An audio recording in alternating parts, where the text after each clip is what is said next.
હું અમદાવાદનો રહેવાસી અને આમ આંખ બંધ કરું અને વડોદરા આવું વિચારું તો બહુ વર્ષોથી જે પ્રમાણેની વડોદરાની ઉજળી શાખ અગાઉના વર્ષોમાં રહેલી છે, સયાજીરાવ ગાયકવાડનું વડોદરા અને ગાયકવાડ સરકારથી લઈને 1994-95 સુધી જ્યાં સુધી વડોદરા મ્યુનિસિપલ કોર્પોરેશનમાં કોંગ્રેસ પાર્ટીનું શાસન હતું, અહીંયાથી કોંગ્રેસ પક્ષના ધારાસભ્યો, સંસદ સભ્યો, કોર્પોરેટરો ચૂંટાતા, એ સમયગાળા દરમિયાન એક છબી હતી વડોદરાની કે ઔદ્યોગિક નગરી, સાંસ્કૃતિક નગરી, કલા નગરી અને સંસ્કારી નગરી વડોદરા. આ છાપને બટ્ટો લગાડવાનું કામ રામના નકલી ભક્તો જે ભાજપના કેમ્પમાં બેઠા છે એ લોકોએ લગાડ્યું છે. અને આજે સંસ્કારી નગરી, ઔદ્યોગિક નગરી, કલા નગરી વડોદરા એ સંસ્કારી અને કલા નગરી મટીને જાણે મગર નગરી, ભુવા નગરી અને મચ્છર નગરી બની ગઈ હોય એ પ્રમાણે ભારતીય જનતા પાર્ટીએ એ વડોદરાને બદનામ કરી નાખ્યું છે. હવે તો લોકો રમૂજમાં સોશિયલ મીડિયામાં મીમ બનાવીને એવું કહેતા થયા છે કે વડોદરાની ખાડોદરા છે. આ વડોદરાને ખાડામાં લઈ જવાનું કામ એ ભારતીય જનતા પાર્ટીની સરકાર અને આટલા વર્ષોથી જે લોકો વડોદરા મ્યુનિસિપલ કોર્પોરેશનમાં રહ્યા એ લોકોના પાપે થયું છે. વડોદરા ઘણી બધી બાબતમાં ફર્સ્ટ પહેલા ક્રમે છે. સયાજીરાવ ગાયકવાડના સમયથી ડામરનો રોડ બનાવવામાં વડોદરા પહેલું, ગ્રેવિટીથી પીવાનું પાણી પૂરું પાડવામાં વડોદરા પહેલું, પહેલેથી ડ્રેનેજ લાઈન એટલે કે ડ્રેનેજ લાઈન સૌથી પહેલી ભારતના જે શહેરમાં આવી એમાં વડોદરા પહેલો, પાઇપ ગેસનો પ્રોજેક્ટ 1974માં ઇન્દિરાજીની સરકાર વખતે એ પણ વડોદરામાં, એમાં પણ વડોદરા શહેર પહેલું, મિકેનિકલ કમ્પોસ્ટ પ્લાન્ટ એમાં પણ સોલિડ વેસ્ટ મેનેજમેન્ટ માટે એમાં પણ વડોદરા શહેર પહેલું. અને એક સમય હતો જ્યારે 4-5 લાખની એમાંથી આવક થતી, અત્યારે 100 કરોડના ખર્ચ બાદ પણ એમાં મેળ પડતો નથી.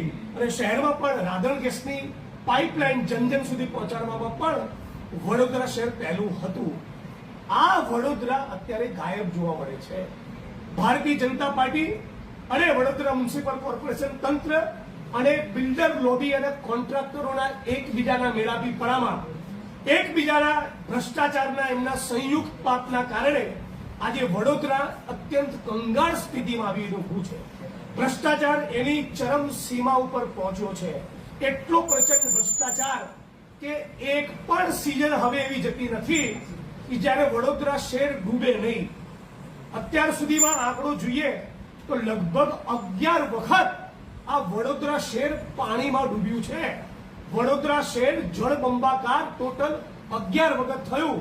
એટલે કહેવાનું મન થાય કઈના મ્યુનિસિપલ તંત્ર અને ભારતીય જનતા પાર્ટી જેના પાપે વડોદરા શહેર 11 વખત ડૂબ્યું એમણે પોતે ઢાંકણીમાં પાણી લઈને ડૂબી મરવું જોઈએ.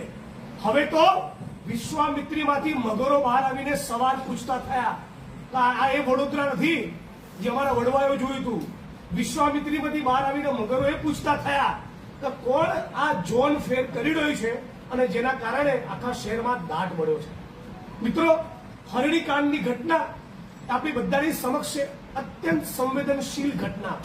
ફક્ત ને ફક્ત રૂપિયાની લાઈ, પૈસા કમાવાની વાસના મ્યુનિસિપલ તંત્ર અને ભાજપના નેતાઓની અને એના કારણે જેને ફક્ત ફરસાણનો અનુભવ છે એવા માણસને તમે આખો કોન્ટ્રાક્ટ આપી દીધો. એ માણસ પર ડે 3 લાખ કમાય અને કોર્પોરેશનમાં જમા કરાવવાના આખા વર્ષમાં ફક્ત 3 લાખ, અને બધું જ રેકોર્ડ ઉપર. અને હરણીકાંડની ઘટના બની, ગોટકાંડની ઘટના બની એ વખતે જે સેવ સડવાળો માણસ હતો એ બોટ ચલાવતો હતો. આટલી ભયંકર ઘટના જેમાં 12 જેટલા 5, 7, 8, 10 વર્ષના માસૂમ બચ્ચાઓ હોમાયા, 2 શિક્ષકોનો ભોગ લેવાયો, એની તપાસ, એનું ક્રિમિનલ ઇન્વેસ્ટિગેશન આજ દિન સુધી એના લોજિકલ એન્ડ તાર્કિક અંજામ સુધી પહોંચતું નથી.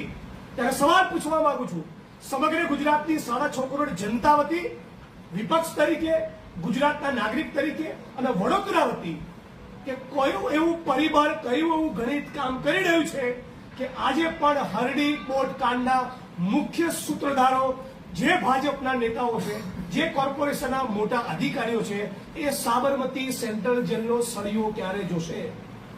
આપણા પરિવારમાં 5 વર્ષનું, 7 વર્ષનું, 10 વર્ષનું બાળક આવી ઘટનામાં મરે નહીં, એનો પગ લપસી જાય ને તો 2 દિવસ આપણને ખાવાનું નથી ભાગતું. આ જ્યારે માતાઓ એ ચિત્કાર કરતી હતી, માનનીય મુખ્યમંત્રી સમક્ષ રજૂઆત કરવા આવી, તો એકંદરે PR એજન્સીઓ હાયર કરીને જે પોતાની મૃદુ અને સંવેદનશીલ ઇમેજ બનાવવા માંગે છે, એ ગુજરાતના મુખ્યમંત્રીએ લગભગ ધૂતકારતા હોય એવા જલીલ કરતા એવા ટોનમાં એ માતાઓને કહી દીધું, તમે તો અહીંયા એજન્ડા લઈને આવ્યા છો. હા, એજન્ડા હતો સત્ય અને ન્યાય માટેનો. જે જનેતાએ પોતાના 5 વર્ષના, 7 વર્ષના, 8 વર્ષના, 10 વર્ષના બચ્ચાઓ, બાળકો ગુમાવ્યા હોય, એ માણસનો ન્યાય માટેનો એજન્ડા કેમ ના હોય? એ રાજ્યના મુખ્યમંત્રીની સમક્ષ ન્યાયની અપેક્ષા ના રાખે તો કોની જોડે રાખે? પણ સુરતનું તક્ષશિલા હોય, રાજકોટનું TRP ગેમિંગ ઝોન હોય કે વડોદરાનું હરણીકાંડ હોય, આપણા ગુજરાતમાં કદાચ નાનું મોટું ઇન્ફ્રાસ્ટ્રક્ચર બની જતું હશે, એ બી ખાડે ગયેલું, પણ ન્યાય નથી. આ વાત પણ આજના પ્રસંગે તમારી વચ્ચે મૂકવા માંગુ છું. અને વિપક્ષ તરીકે અમે માંગણી કરીએ છીએ કે કોઈ પણ સંજોગોમાં હરણી બોર્ડ કરનાર તમામ પીડિતોને યોગ્ય વળતર ચૂકવવામાં આવે. ફરી કોઈ દિવસ આવી ઘટના ન બને એ સુનિશ્ચિત કરવા માટે તપાસ તેના તાર્કિક અંજામ સુધી લઈ ગઈને અફસરો અને નેતાઓના જે પણ માણસો કસૂરવાર છે એ દરેકે દરને જેલના સળિયા પાછળ મોકલવા જોઈએ. બીજું, આપણા દેશમાં નરેન્દ્રભાઈ જ્યારે દેશના પ્રધાનમંત્રી બન્યા, એ આવતીકાલે આવવાના જ છે, પાછું કંઈક જૂઠું બોલશે સ્વભાવ મુજબ. એ જ્યારે પ્રધાનમંત્રી બન્યા ત્યારે એમણે એવું કહેલું 2014માં કે આપણા દેશમાં 25-30 કરોડ લોકોના માટે છત નથી.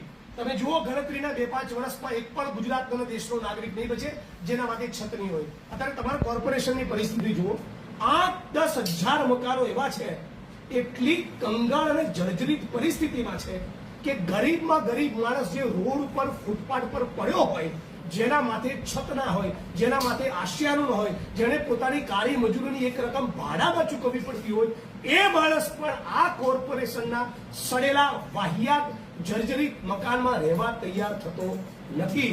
આટલી કંગાળ પરિસ્થિતિ વડોદરાની છે. અને ભ્રષ્ટાચાર તો એની એક્સ્ટ્રીમ ચરમ સીમા ઉપર.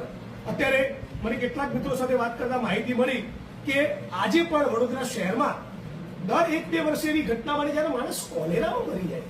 આ AI નો જમાનો, આ ગ્લોબલાઇઝેશનના જમાનામાં જીવીએ છીએ. 2026નું વડોદરા, 2026નું ગુજરાત, 2026નું ભારત, મોડર્ન સાયન્સ ટેકનોલોજીનો આટલો મોટો આવિષ્કાર થયો, એ સમયે ચારે બાજુ આપણા વડોદરા શહેરમાં મચ્છરો હોય, સડેલું ગંદુ પ્રદૂષિત પાણી આપીએ.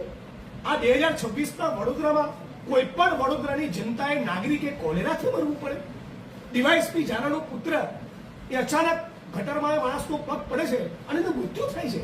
ખુલ્લી ગટરો. ગુજરાતનો, વડોદરાનો એક નાગરિક 2026ના આપણા ગુજરાતમાં, દેશમાં અને વડોદરામાં ગટરમાં ઉતરીને મરી જાય. આવા વડોદરાની કલ્પના તો વડોદરાની જનતાએ કોઈ દિવસ નહીં કરી. એટલે આ તમામ મીડિયાના મિત્રોના માધ્યમથી કહેવા માંગુ છું કે આપ પણ એક પ્રકારના વિપક્ષ છો. અને તાલુકા, જિલ્લા પંચાયતોની, નગરપાલિકા, મહાનગરપાલિકાની ચૂંટણીનું ટાણું છે, એનો પ્રસંગ છે, ત્યારે આ વાત, આ વડોદરાની વેદના આપના માધ્યમથી જન જન સુધી પહોંચે એવી આશા અપેક્ષા રાખું છું. વિશ્વામિત્રીમાં આવતું પૂર એ દરેક વડોદરાવાસીની વ્યક્તિગત કન્સર્ન છે. એટલી ભયંકર પરિસ્થિતિ છે. 1, 2, 3 ઇંચ વરસાદ પડે તો વડોદરાવાસીઓ ફફડી ઉઠે. અમદાવાદથી વરસાદની સિઝનમાં કોઈને ફોન કર્યો હોય તો કહે છે કે હમણાં ના આવતા તમારી ગાડી ચોક થઈ જશે, ફસાઈ જશો રસ્તામાં. આવું વડોદરા.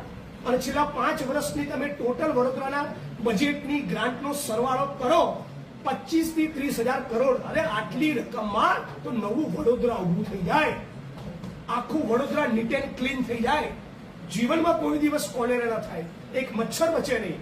અને વિશ્વામિત્રીમાં પૂર ફક્ત એટલા માટે આવે છે કે ભારતીય જનતા પાર્ટીના નેતાઓ, કોર્પોરેશનના શાસકો, કોન્ટ્રાક્ટરો અને બિલ્ડરોએ એકબીજાના મેળાપીપણામાં જે પ્રમાણેનો ભ્રષ્ટાચાર કર્યો છે, જે પ્રમાણેના દબાણો કર્યા છે, ઇનફેક્ટ મીડિયાએ તો સર્વે નંબર સાથે આ બધા મહાપુરુષોના નામ જાહેર કરેલા પૂર વખતે, અને એ બાદ પણ એની સામે કોઈ ઠોસ કાર્યવાહી નહીં કરવામાં આવી. આ ક્ષણથી બરાબર 101 દિવસના સમયે ફરી વડોદરામાં વરસાદ પડે ત્યારે હું નથી ઈચ્છતો તો વડોદરાવાસીએ ફરી રોડ ઉપર રખડતા મગર જોવા પડે, વડોદરાવાસીઓ કોલેરા અને મચ્છરનો ઉપદ્રવ જોવા મળે. અને એના માટે વડોદરાની જનતાને પણ અપીલ કરવા આવ્યો છું કે અમારી આ ચાર્જશીટ તો તમે વાંચો જ, પણ વડોદરા મ્યુનિસિપલ કોર્પોરેશનમાં કોંગ્રેસનો જબલંત વિજય થાય એ માટે અમારો સાથ સહકાર આપો એટલી વાત આ પ્રેસ કોન્ફરન્સના માધ્યમથી કરવા માંગુ છું. અહીંના મેમ્બર ઓફ પાર્લામેન્ટ સન્માનીય રાહુલજી માટે ઘણી કોમેન્ટ્સ કરતા હોય છે, એમની કોમેન્ટ્સ પર કોમેન્ટ ન કરતા એટલું જ કહું છું કે તમે ગાયકવાડજીનું નામ વડોદરા એરપોર્ટ સાથે જોડાય એટલું તો કરો. એકાદી ઇન્ટરનેશનલ ફ્લાઇટ રેગ્યુલર શરૂ થાય એટલું કરીને બતાવો તો લાગે કે તમારું મેમ્બર ઓફ પાર્લામેન્ટ બન્યું એ વડોદરા માટે લેખે લાગે.